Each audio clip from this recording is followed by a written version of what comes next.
dia seguinte ao empate com o Ceará, quando o Flamengo poderia ter reduzido para 5 pontos a sua desvantagem em relação ao Palmeiras na classificação do Campeonato Brasileiro, mas não conseguiu, já que ficou no 1-1, o técnico Dorival Júnior, responsável por uma escalação que gerou muita discussão, concedeu uma entrevista ao Charla Podcast, no Rio de Janeiro, e falou sobre vários assuntos, entre eles Diego Ribas, capitão do time, o camisa 10, e defendeu arduamente o seu jogador.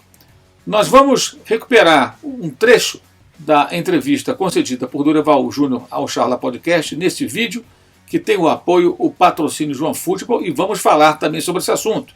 Mas antes, você tem que se ligar no seguinte: fazendo o download do João Futebol, no link que está aqui na descrição do vídeo, você pode acompanhar o campeonato alemão, entre outros campeonatos, pagando rigorosamente nada. Isso mesmo, de graça, primeira e segunda divisões.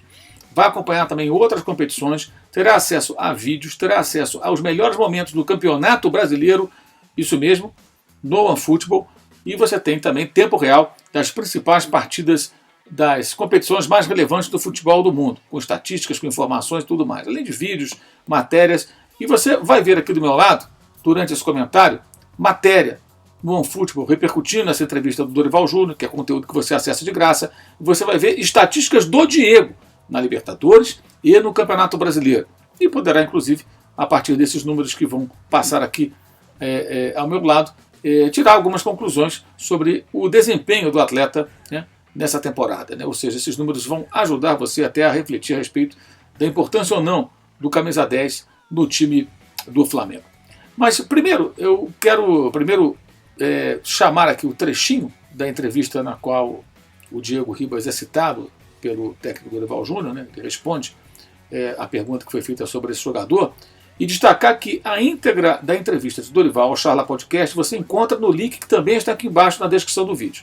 E um trecho mais completo, né, da resposta de Dorival a respeito do Diego Ribas também em outro link aqui embaixo. Tá? Então fica aqui o nosso muito obrigado ao pessoal do Charla Podcast, e nós destacamos aqui para o canal do Charla no YouTube, onde você pode fazer a sua inscrição, esses dois conteúdos, tá, específicos com o Diego Ribas sendo assunto na pergunta feita ao Dorival Júnior. Então ouça um pedacinho do que falou o Dorival Júnior sobre o Diego Ribas na entrevista ao Charla Podcast. O Diego, as pessoas talvez não saibam e não o conheçam tão a fundo. É um dos jogadores que mais trabalham, mais treinam, mais se dedicam, mais se entregam, mais assumem um compromisso. E um profissional desse, ele pode talvez não vivenciar o seu melhor momento, mas ele não deixa de ser importante, e muito importante. Às vezes, quando você perde um jogador desse tipo, num grupo de trabalhos, você paga um preço muito alto. As pessoas não entendem isso, porque acham que a única resposta que um atleta dá é dentro de campo, e nem sempre é só dentro de campo. Tem muitos que trabalham de uma forma fora, no paralelo, além de darem uma resposta técnica em campo, naturalmente. Pois é, o Dorival fala também em respeito ao jogador e tal, mas convenhamos, não é falta de respeito avaliar tecnicamente um atleta, criticar a sua atuação, elogiar a sua atuação, é do jogo. Não há nenhuma falta de respeito em dizer jogou bem, jogou mal, já não rende tanto. E no caso específico do Diego Ribas, me parece muito claro que aos 37 anos já não é um jogador com condições de ser titular do Flamengo, com o elenco que o Flamengo tem, com as ambições que o Flamengo tem. Ele é importante na história do clube, como foi até discutido na entrevista, foi um cara fundamental em alguns momentos, participou de forma importante, decisiva até na grande histórica virada sobre o River Plate de 2019 na final da Libertadores em Lima, mas ele já não rende tanto. É um jogador que já não consegue dar a mesma dinâmica, é um jogador já que é natural, gente, pela idade, o jogador vai ter uma queda de rendimento. Ele até já deu uma entrevista recente antecipando que não permanecerá no Flamengo no ano que vem, o que também não é nenhuma novidade, já se sabia que o seu contrato não deveria ser renovado. É compreensível que o Dorival tenha um certo cuidado para lidar com um dos líderes, ou o principal líder do elenco, e o Diego de fato é esse personagem, para ter um melhor ambiente, uma melhor relação com o grupo de jogadores. Isso tudo a gente entende. Mas a escalação de saída como titular em jogos da relevância desse jogo, como esse domingo contra o Ceará, realmente é difícil de entender. Porque o Diego, por mais que ele queira, ele não consegue entregar mais o nível de futebol que se espera de um jogador no meio-campo do Flamengo numa partida como essa. Quando o Rogério Ceni o puxou para trabalhar como segundo volante de 2020 para 2021, né, quando o Flamengo ganhou o campeonato de 2020, já invadindo o ano seguinte, O Diego foi muito bem e foi muito elogiado pela sua capacidade de ter se adaptado a uma outra função. Em 2019, não foram poucas as vezes que eu destaquei, de forma positiva, o fato do Diego Ribas aceitar a reserva do time de Jorge Jesus e entrar sempre para colaborar, sem reclamar.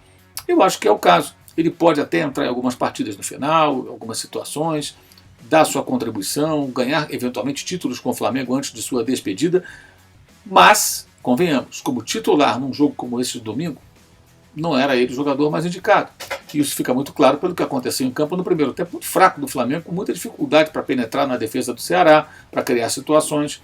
Então o que se vê é um técnico defendendo o jogador que não é nem que ele precise de defesa.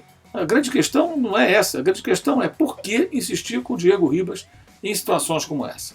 E se o técnico tanto confia nesse jogador e em outros também, do chamado time B do Flamengo, ele poderia ter colocado esses jogadores de fora, alguns deles, né, do jogo contra o Ceará, pela importância, e colocá-los em campo contra o Vélez, quando a vantagem é muito grande e certamente eles teriam condições de sustentar essa vantagem ou até ampliá-la numa eventual vitória sobre o time argentino.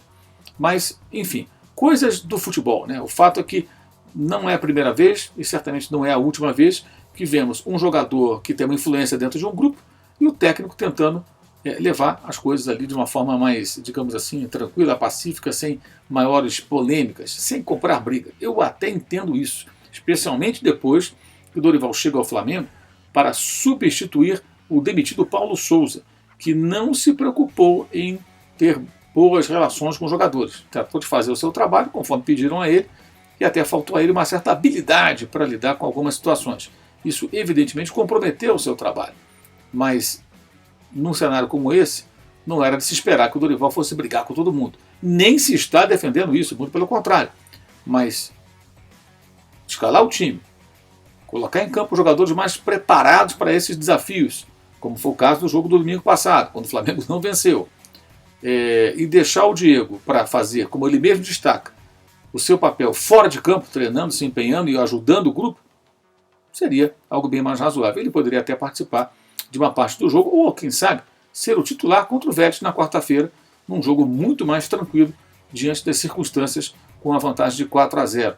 O que se defende, o que se discute, não é o Flamengo esgotar fisicamente seus titulares numa reta final de temporada que se aproxima. Não. Era revezar e até inverter um pouco, colocando um time mais forte no Brasileiro, pela vantagem adquirida na Copa Libertadores, e um time competitivo, mas talvez não tão forte, não tão impositivo contra o Vélez, diante da facilidade criada, né, no rumo para a final, pelo placar construído lá em Buenos Aires. Enfim, mais uma vez eu destaco que você encontra aqui embaixo, na descrição do vídeo, trechos para a íntegra da entrevista do Dorival Júnior ao Charla Podcast e também o link para o trecho específico no qual ele fala do Diego Ribas, né? Aqui nós pegamos um pedacinho pequeno só para você escutar o que o Dorival falou e a partir daí começar a tirar as suas conclusões também com os números que mostramos aqui do OneFootball ao longo desse vídeo. E você também viu nesse vídeo, né, patrocinado pelo OneFootball, mais uma vez eu peço a você, faça o download do aplicativo, link na descrição. Você viu passando aqui vários destaques, como sempre, para o nosso canal de cortes, para o nosso clube de membros, para o meu curso online de jornalismo esportivo, também para o Uso 360 com os produtos do canal e, claro, também para o blog do Mauro César no UOL Esporte, onde diariamente escrevo sobre o futebol.